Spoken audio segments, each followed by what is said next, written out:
Olá, pessoal, tudo bem? Meu nome é Soraya Pereira Jorge de Souza, sou a professora de vocês nessa explicação da disciplina Avaliação de Desempenho e Competências, certo? E irei apresentar para vocês alguns slides para facilitar a nossa compreensão e entendimento sobre essa disciplina. Muito interessante, inclusive. Vamos lá. Eu preparei aqui alguns slides, gostaria de começar a explicar para vocês, né, a composição desses slides. Primeiro, dou as boas-vindas. Olá, pessoal, sou professora de vocês na disciplina de Gestão de Desempenho e Competências e estou aqui para repassar alguns tópicos importantes das unidades 1 e 3. Me chamo Soraya Pereira, parabenizo os alunos por escolher o EAD Ateneu. Não deixe de acessar e participar dos fóruns Tira Dúvidas, assistir os vídeos e responder todas as atividades no ambiente virtual. Gente, o que acontece? Essa disciplina, assim como outras disciplinas do RH, ela é uma disciplina que faz parte da área de atuação do recursos humanos. O recursos humanos, que hoje também é chamado de gestão de pessoas, ele objetiva o quê? Ele objetiva repassar informações como as empresas estão verificando o desempenho e a competência dos seus funcionários, através principalmente de avaliações, né? Avaliação de desempenho e competência. Porém, aqui nós vamos tratar não somente de avaliação, mas principalmente de gestão, que hoje as empresas primam por uma gestão não somente por produtividade, não somente visando lucro, mas que valoriza a questão da competência dos seus funcionários, desempenho, que nós sabemos que competência e desempenho, eles têm papéis diferenciados, certo? Então, gestão de desempenho e competências é uma disciplina muito interessante e eu espero que vocês tenham um bom aproveitamento. Uma questão importante também de se frisar é que essa disciplina, nós iremos apenas tratar das unidades 1 e 3. Embora as unidades restantes elas abordem outros tópicos, nós iremos nos reportar às unidades 1 e 3. Por quê? Nas unidades 1 e 3 serão os tópicos dos assuntos da prova de vocês. Então, o tópico 1 trata sobre análise de contexto do mercado de trabalho para o gestor de pessoas. E o tópico 3, teoria e práticas da gestão de pessoas por competências. Mas se vocês virem, quando vocês vão fazer os questionários, quando vocês irão preencher os fóruns, quando vocês irão, caso venha ficar para a prova final, vocês precisam estudar todas as unidades. Por isso que eu acho tão interessante abordar, logo no início dessa apresentação, as 4 unidades que vocês irão ver durante todo o percurso da disciplina, ok? Então, a unidade 2 vai falar de modelos de gestão e valor estratégico do gestor de RH, e a unidade 4 do panorama técnico e humano da gestão de desempenho. Frisando novamente que iremos abordar a unidade 1 e a unidade 3. Ao final de cada unidade, vocês vão ter acesso a perguntas de fixação, que são exercícios a serem feitos por você, com o intuito de favorecer a fixação do conteúdo estudado. Então, gente, é importante, durante o percurso dessa disciplina de gestão de desempenho e competência, que vocês preencham todos os pontos necessários de uma disciplina à distância. Participação nos fóruns, participação no questionário, participação na leitura das unidades, das provas, porque assim você vai ter um melhor aproveitamento. Além do que, vocês têm disponível um tutor ou uma tutora para tirar as dúvidas, né, para possibilitar um maior conhecimento para vocês. Bem, a unidade 1, como eu disse para vocês, ela fala de análise de contexto do mercado de trabalho para o gestor de pessoas. Nós vamos ter um panorama, como é que se encontra o mercado de trabalho, para vocês, estudantes e profissionais da área ou fora da área, porque se nós pararmos para pensar, nós somos gestores de pessoas em algum momento de nossa atuação, tanto profissional como pessoal. Então, por que não entender como é que se encontra esse mercado, onde nós, enquanto gestores, iremos atuar? É essa a percepção, a proposta dessa primeira unidade, iniciando ela. Bem, compreendendo a gestão de pessoas. A gestão de pessoas é uma tarefa cuja especialidade é geralmente atribuída ao setor de recursos humanos. Embora cada líder tenha que administrar as pessoas que estão sob a sua tutela profissional, as ações conduzidas pelo gestor de RH devem ser coerentes e derivar do planejamento estratégico da empresa. A parceria dos gestores de linha com os gestores de RH é muito valiosa. O modelo do mundo do trabalho vem mudando sensivelmente e demandando que os profissionais se adequem a um novo perfil de trabalho e de qualificação profissional, além de novas condições relativas à empregabilidade. Então, gente, o que ele explica a princípio? Ele explica que o RH ele precisa ter um comando de líder diante das pessoas, né? Eu acredito que a maioria das atividades, todas as atividades, de uma forma direta ou indireta, vai lidar com pessoas. Então, assim, ele é um curso de atuação muito expansivo dentro do mercado de trabalho. Por quê? Porque vocês têm disciplinas de treinamento e desenvolvimento, tem disciplinas de recrutamento e seleção, disciplinas de benefícios, disciplinas de consultoria, de auditoria em RH, higiene e segurança do trabalho, psicologia das organizações e assim por diante. E o que a gente percebe? Com a gama de atividades que o recursos humanos ele tem, de atuação, de conhecimento, de desafios, possibilita ele atuar em várias esferas do mercado de trabalho. Se a gente fizer uma contextualização histórica, nós vamos perceber que o RH, no seu princípio, nos seus primórdios, ele era comandado por quem? Por administradores. Basicamente por contadores, né, que é a parte mais burocrática da atuação do setor pessoal, do RH, e depois por administradores. Por quê? Porque os administradores eles têm essa dimensão geral da atuação dentro de uma organização. E isso foi funilando e fazendo-se necessário um profissional, no caso tecnólogo de RH, que tivesse mais domínio, mais conhecimento próprio da atuação dos recursos humanos. Claro que outros profissionais também atuam, assistente social, psicólogo, já vi sociólogo, antropólogo, pessoas formadas em ciências sociais e assim por diante. Ok? O cenário do mundo do trabalho e os desafios para os gestores de pessoas. As inovações tecnológicas inovaram modos de trabalho. O incremento da tecnologia e a flexibilização do trabalho, resultante da menor necessidade pessoal, contribuíram para a sua precarização.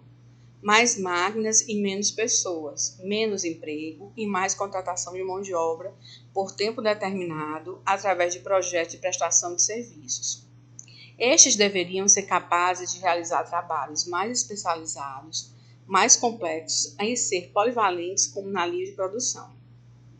Ele inicia também explicando que a tecnologia no mercado de trabalho fez com que o número, a quantidade de pessoas dentro do âmbito organizacional diminuísse.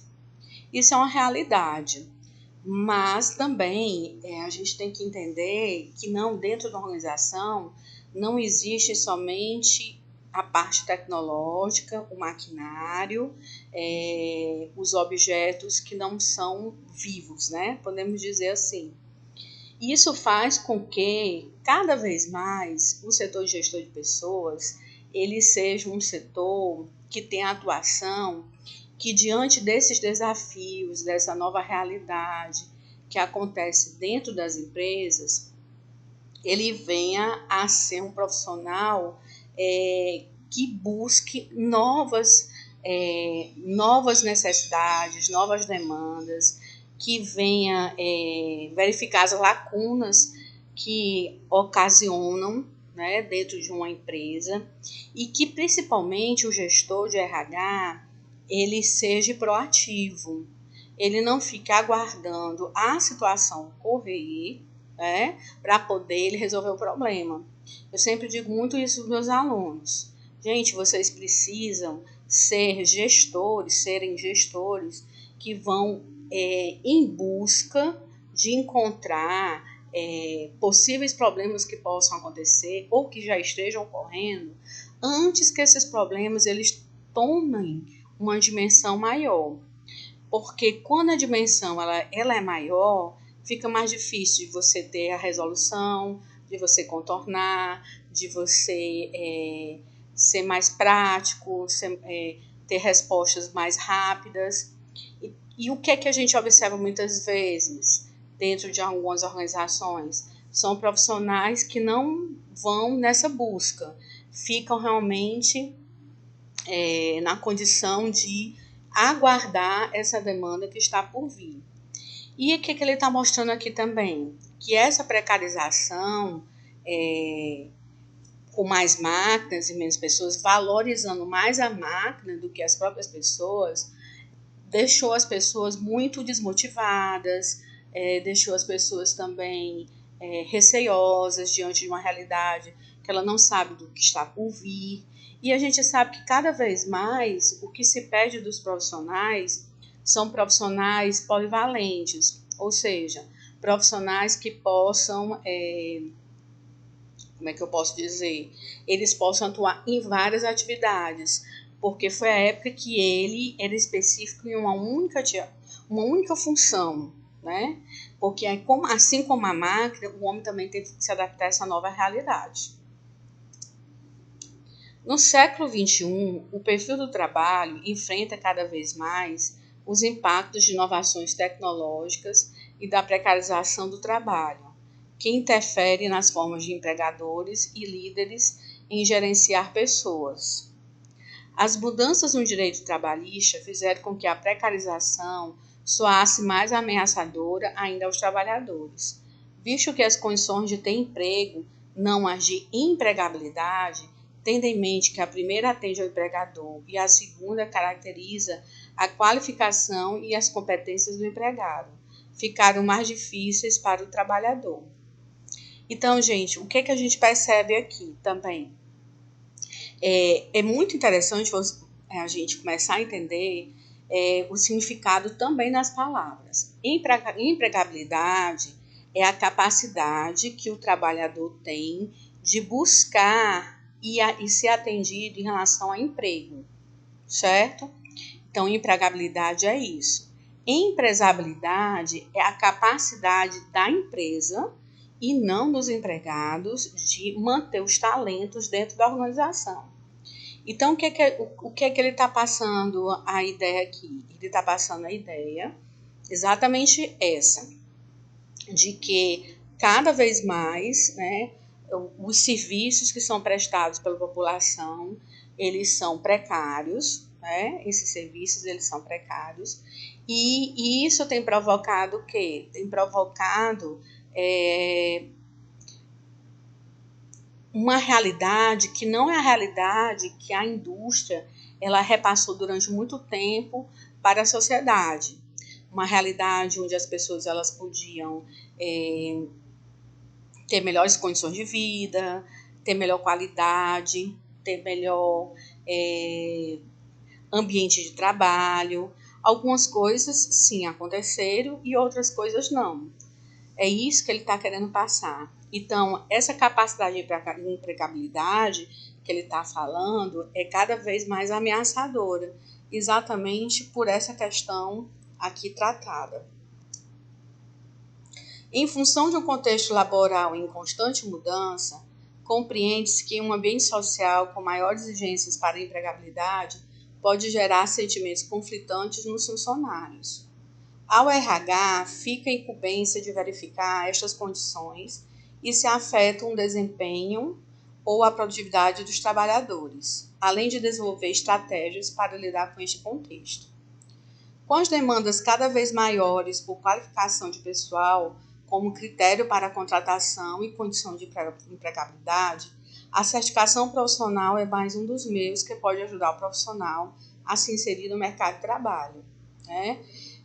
O que é a certificação profissional? Certificação profissional, gente, não é apenas o funcionário ele realizar um curso e obter um certificado.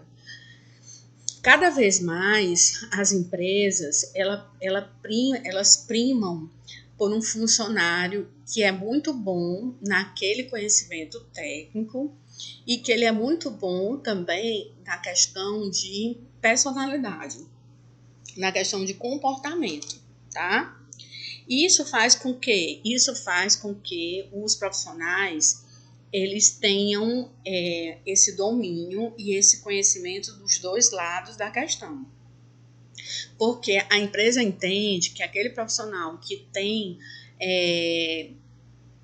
aspectos comportamentais favoráveis, como flexibilidade, como um relacionamento interpessoal favorável, como um poder negociador, saber lidar com conflitos, situações difíceis que ocorrem dentro do ambiente organizacional.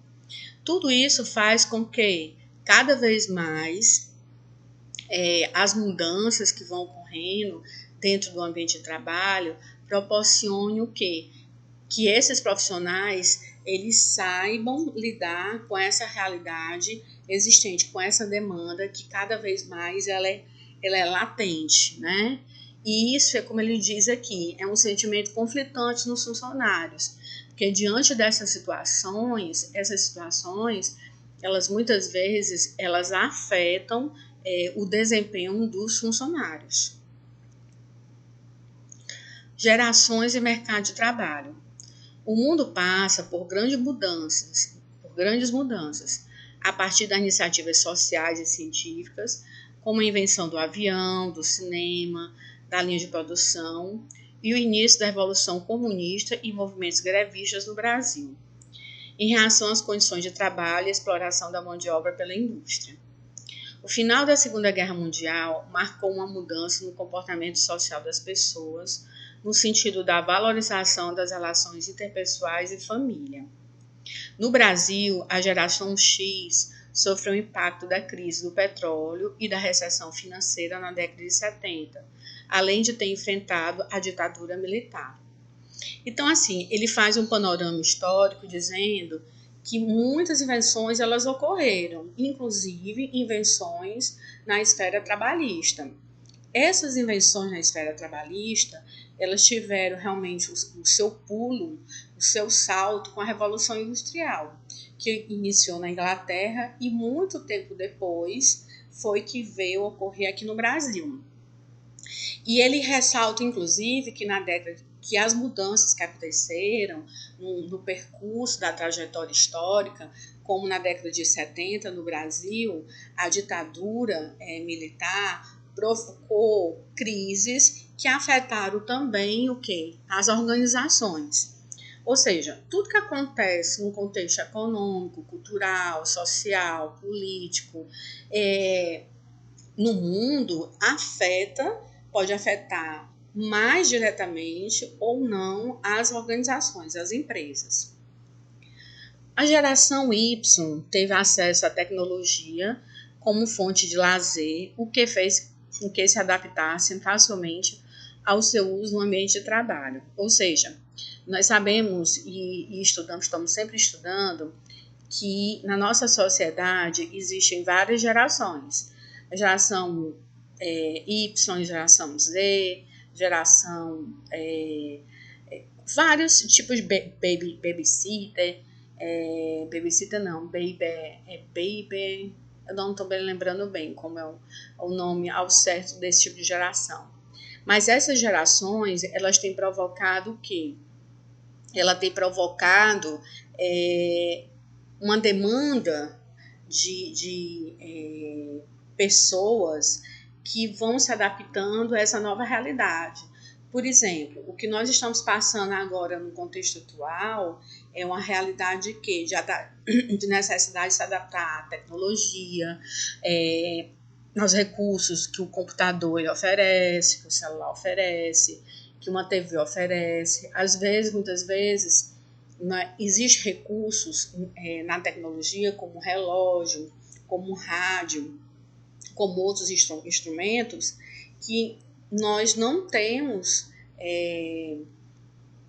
conhecimento sobre eles e acabamos não utilizando todos os seus recursos. E ele está dizendo aqui que a geração Y ela já veio buscando, tendo que se adaptar a essa nova demanda que é realmente o avanço tecnológico na sociedade. Viveram a época da expansão do processo de globalização e uma população que aprendeu a escolher e a selecionar melhor seus fornecedores e prestadores de serviços. Eles são vistos como pessoas inquietas que não se acomodam e querem novidades. A geração Z, que é de 95 a 2010, compreende pessoas nascidas nesse período, tá? São uma geração mais conectada aos meios tecnológicos que a anterior, são percebidos como os mais egoístas e também recebem o nome de geração silenciosa. Entretanto, desta vez, não devido à falta de ousadia, mas em função de se fechar no mundo do celular e das redes sociais. É o que realmente a gente percebe hoje, né? E isso a gente acaba, quando a gente fala aqui de pessoas, é importante que você que está assistindo o vídeo compreenda que pessoas também traz a conotação de funcionários, de colaboradores, de trabalhadores, que cada vez mais muitas vezes se fecha no seu mundo, tem bem mais facilidade de conseguir se conectar nas redes sociais do que muitas vezes ter esse contato pessoal direto com outras pessoas. E essa realidade, ela é uma realidade existente, né? Ela é uma realidade existente para tudo, para você fechar às vezes um negócio, para você poder chegar num consenso diante de um conflito, dentro de uma organização, e assim a tecnologia ela vai proporcionando desafios e aspectos positivos. Porém, os aspectos negativos, eles também não podem deixar de serem verificados. A geração alfa é uma nova geração que será gerenciada pela geração Z, juntamente com as demais anteriores. Não há como separar diferentes gerações do mercado de trabalho. Então, estar atento ao que marca estas pessoas é relevante para quem pretende liderar pessoas em ambientes organizacionais. Então, gente, existem vários tipos de liderança dentro de uma organização, mas é muito relevante a gente entender que essas lideranças elas vão proporcionar um grande diferencial à organização. Líderes, volto a repetir, líderes que são capazes de ter dar a possibilidade à escuta aos seus funcionários, que planejam juntamente com os seus liderados, que fazem avaliações, né? Que tem um contexto geral da empresa. Por exemplo, eu sou gestora de pessoas, mas eu procuro não apenas entender a concepção de gestão de RH, mas eu procuro entender como a empresa ela está no seu aspecto, por exemplo, econômico. Porque eu tendo esse conhecimento econômico, eu vou ter possibilidades de quê? Eu vou ter possibilidades de entender como é que está os pedidos da minha empresa, como é que está a prestação de serviços, qual o momento que eu vou contratar mais, qual o momento que eu vou ter que reter os talentos. Eu tenho que ter uma visão muito macro, enquanto líder de pessoas, para que eu consiga fluir um trabalho que seja relevante, que deixe um legado diante da minha atuação dentro daquela empresa. Bem, vamos agora para a unidade 3, né? Que é teoria e práticas da gestão de pessoas por competências. Eu espero que a unidade 1 vocês tenham tido conhecimento, que busque dar esse panorama geral das organizações, o que é que elas representam hoje, como essas pessoas, esses funcionários estão inseridos dentro desse campo profissional. E agora vamos entender um pouquinho sobre essas práticas. Dentre os muitos fatores que podem indicar que uma empresa vai bem é sua capacidade de atrair, selecionar, reter e desenvolver talentos. É aquilo que eu disse para vocês na primeira unidade. É a capacidade de empresariabilidade que a empresa tem. Quando a empresa ela tem a capacidade de reter seus talentos, de manter os seus talentos, ela está numa situação muito favorável.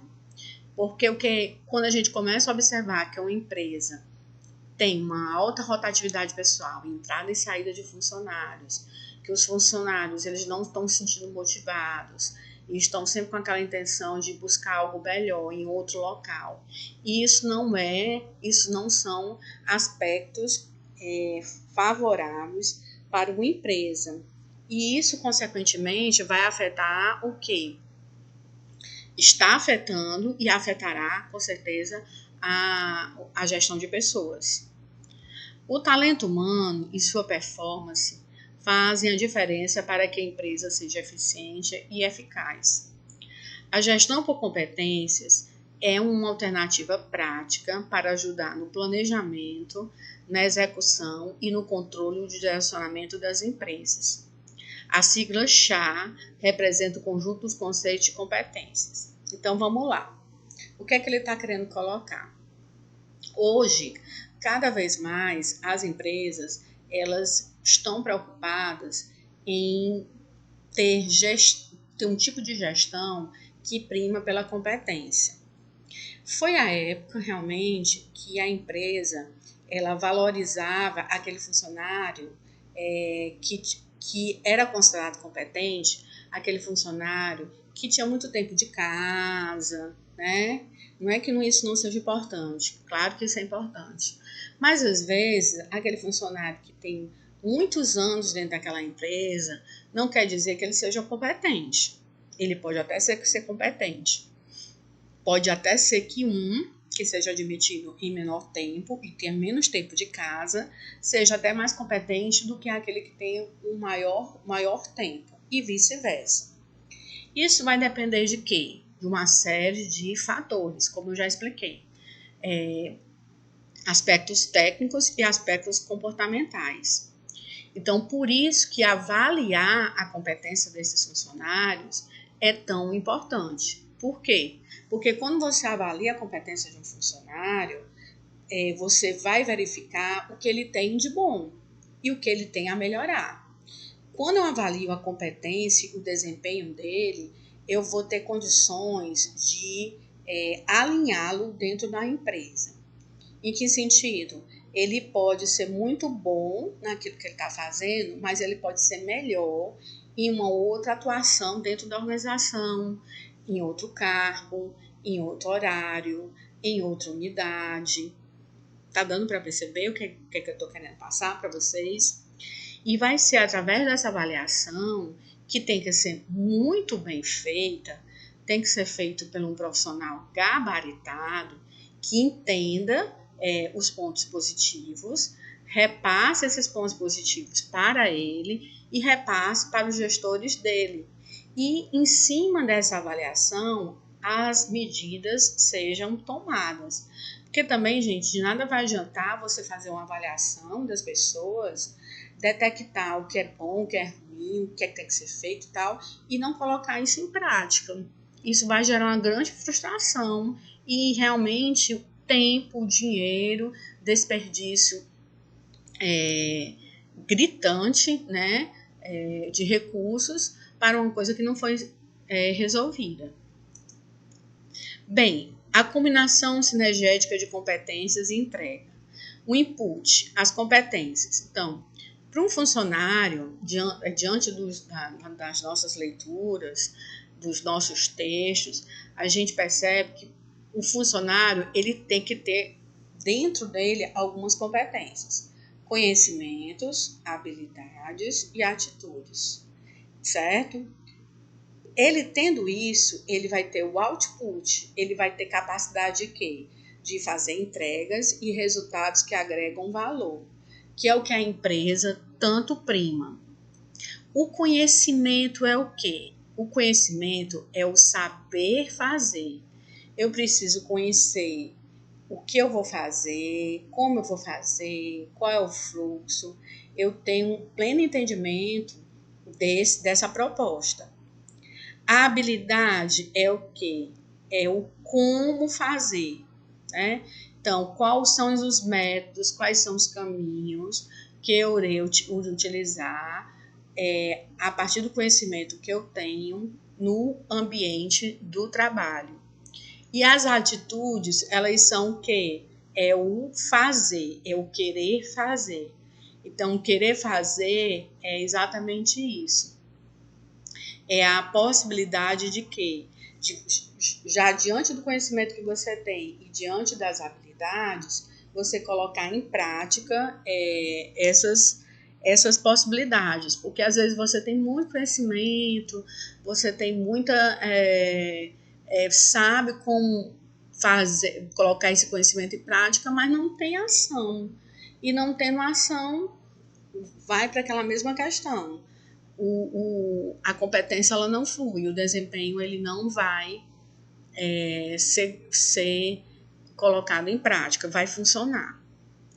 Bem, aqui ele mostra o chá através de ele faz uma analogia com uma árvore, né? As habilidades, vou começar pelo conhecimento, né? O conhecimento é o tronco da árvore, que fica entre a habilidade e a atitude. É o quê? É o saber, como eu expliquei para vocês, são as informações, são os fatos, são os procedimentos, são os conceitos que a gente precisa obter dentro de uma organização. As habilidades seria o quê? A copa, né? A parte superior da árvore, é a capacidade de colocar os conhecimentos em ação. E a raiz, que é a base da árvore, é a atitude. É muito interessante, porque ela representa as habilidades adquiridas e disponíveis para a realização do trabalho. É o querer. Então, a habilidade, gente, dentro dessa percepção, é algo que a gente pode obter, é algo que a gente pode, como é que eu posso dizer? É algo que a gente pode, deixa eu voltar a explicar melhor. A gente pode desenvolver através de cursos, né? Através de várias propostas. Então, conhecimento é a compreensão de conhecimentos técnicos, conhecimentos e técnicas. As habilidades é a aptidão e capacidade de realizar. E as atitudes é a postura e o modo de agir. Então, quando você junta saber, poder e querer, você tem um chá, que é muito necessário, que são comportamentos bastante observáveis dentro de uma instituição. Deixa eu baixar aqui mais um pouquinho para poder me situar como é que estão aqui os slides. Vamos aqui continuar. Então, gente, como eu estava explicando para vocês, chega um momento que é necessário você avaliar o desempenho dos seus funcionários. É o que a gente chama de avaliação do desempenho funcional, que é avaliar, estimar, apreciar, criticar, julgar. Desempenho é o comportamento real do empregado, de um padrão de comportamento estabelecido pela organização. Funcional está ligado à função, que se adquire virtude de função exercidas. Considerando que a avaliação é o mecanismo de julgamento de valor, de seleção, poderá transformar-se num poderoso processo de motivação e aperfeiçoamento das pessoas, concepção que dependerá dos fins que se pretende alcançar. No entanto, este sistema deverá respeitar os fatores culturais e as especificidades de cada organização, tendo em conta dois importantes fatores: o homem e a organização. O homem na busca da realização profissional e no anseio pelo reconhecimento do seu trabalho, e a organização no poder de selecionar e escolher os melhores colaboradores. O que é que ele está passando também aqui? Ele está passando também a ideia de que, diante do ambiente organizacional, avaliar as pessoas, o método que você vai utilizar para avaliar as pessoas, ele tem que ser muito bem escolhido. Existem vários métodos e vários instrumentais. Existe o método 360 graus, onde eu avalio todo mundo e todo mundo me avalia. Existe o método de incidentes críticos, o método da escolha forçada, existe comparação de fatores. Existem vários métodos para você avaliar o desempenho funcional. Porém, é isso que ele está querendo dizer aqui, que nem sempre o método que ocorre dentro de uma organização, ele vai ser muito bom para outra organização. Por quê? Porque cada organização ele tem pessoas diferentes, tem segmento diferente, missão, valores, visão, que se diferenciam. Então, consequentemente, é importante você primeiro entender esse lado da empresa para poder você escolher um instrumental adequado que realmente proporcione um resultado satisfatório nessa avaliação. Senão você corre o risco de ter resultados que, em vez de facilitar, podem prejudicar os funcionários e a empresa. Então, a avaliação de desempenho tem como conceito que é uma apreciação sistemática do desempenho de cada pessoa em função das atividades que ela desempenha, das metas e resultados a ser alcançados e do seu potencial de desenvolvimento. Bem, então, gente, eu finalizo por aqui, tá? Espero que vocês tenham compreendido essa grande missão que é a gestão de desempenho e competência. Agradeço a participação, as perguntas, todo tipo de interação, o tempo que vocês se dedicaram para estar aqui escutando esse vídeo, me acompanhando nos slides e espero que vocês compreendam que a gestão de desempenho e competência é uma área muito significante, cada vez mais latente e presente no setor de RH dentro de uma organização. Ok? Fico por aqui e até a próxima, se Deus quiser.